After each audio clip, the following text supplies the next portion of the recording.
One of the best things I think that my dad did for me was in seventh grade, we drove to the grocery store. And little did I know, behind my back, he talked to the manager and wanted me to be put to work.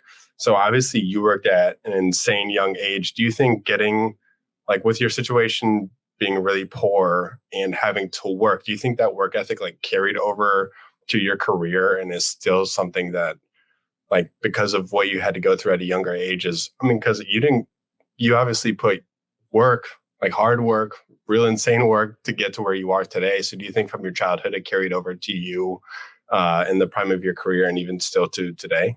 Absolutely. Without a doubt. My work ethic came from those days.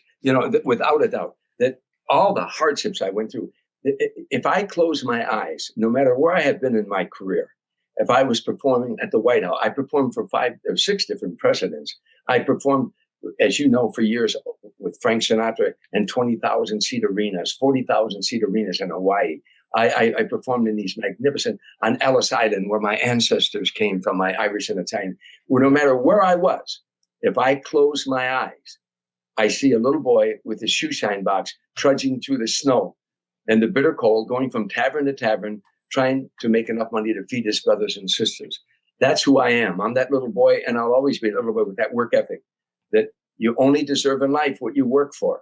And no matter how many times I was knocked down, I kept getting back up again. And if you read the book, it's why it's called Still Standing. It's a double entendre. I've been a stand-up comedian for 51 years, but I've been knocked down a lot, physically knocked down in my life. But I kept getting back up again. And it came from that work ethic, from that childhood. And also, I have to tell you, I don't regret one bit of that.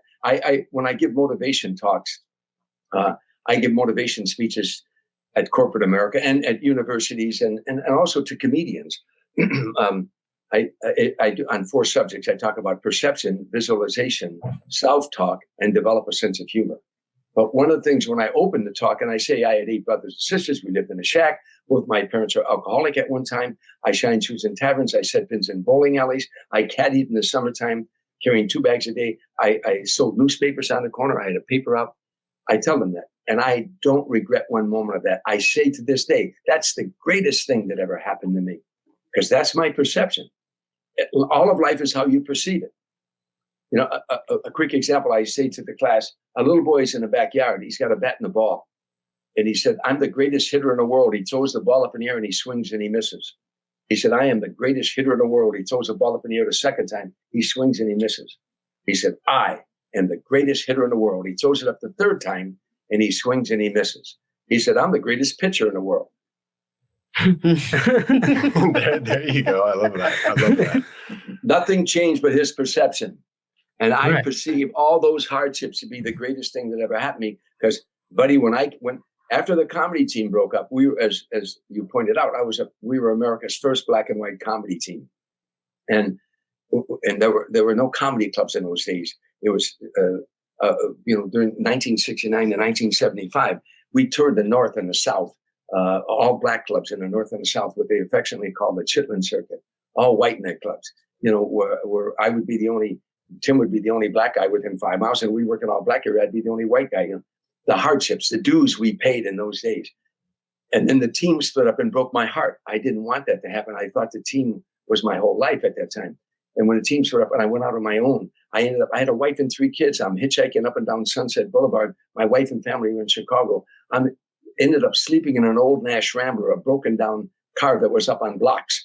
The front seat came down. I stayed in that car 30 days, hitchhiking up and down Sunset Boulevard, begging to work for free every night at the Comedy Store.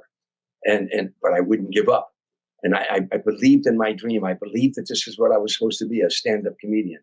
And again, that hardship of my childhood, you know, that work ethic of my childhood. Don't give up. Keep getting back up again, you know. And, so that was a long answer to a very short question. No, it's all good. It was a great answer. I want to piggyback on the Comedy Store because I was reading and it said like you begged to be on stage. What was that process really like? Like, because you said you were sleeping in your car. Like, were you just going up to the manager or whatever? Like, please let me get on. Please let me get on. Because I'm guessing there's obviously got to be more details into like that story and you getting on stage? Let me tell you, go back to 1975 in America. Now, you guys can't go back to that, but Great year. In 1975 in America, wherever you went in America, people say, what do you do for a living?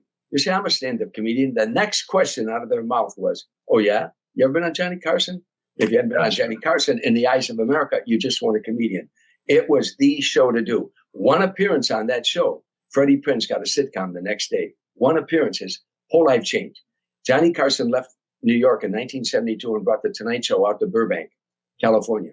So the Comedy Store was the only game in town in those days. There was no improvisation, no Laugh Factory, none of the other clubs, just the Comedy Store. And people were getting discovered every single night at the Comedy Store. The energy was unbelievable. I mean, the talent coordinators were coming, from all over, because comedy became the rock and roll of the 70s, So to get onto the Comedy Store was very, very important. If Mitzi Shore didn't like you, it was back to Toledo, pal. It was back to Harvey, Illinois. I mean, because there was no other game in town. So you had to get on there to get to the audition for the Comedy Store was almost as tense as the first appearance on The Tonight Show, So I would go there every night. You could sign up, you'd wait. I'd go there and mostly Monday nights in those days, but I would go there every night and just trying to get on. After about a month, I finally got on one night and I had to do like 5 to 7 minutes in front of Mitzi. And fortunately, I got over. And when I came off, she said, well, I can see you have some stage presence and you've been around. We'll find a spot for you. And then I said to her, because I had started the first comedy club in Chicago, a place called Le Pub. There were no comedy clubs in Chicago. And I convinced an owner there of a nightclub, a restaurant, could we start a comedy room there? So I had MC'd there. So I said to her, I could also MC if you need an MC. She said, well, yeah, that's something. Because a lot of guys didn't want to MC, but I knew that I could, you could get up, open, do a few jokes, do your little set, then you could bring up the other acts. But each act you dismissed, you could do maybe another joke while you set up the next act.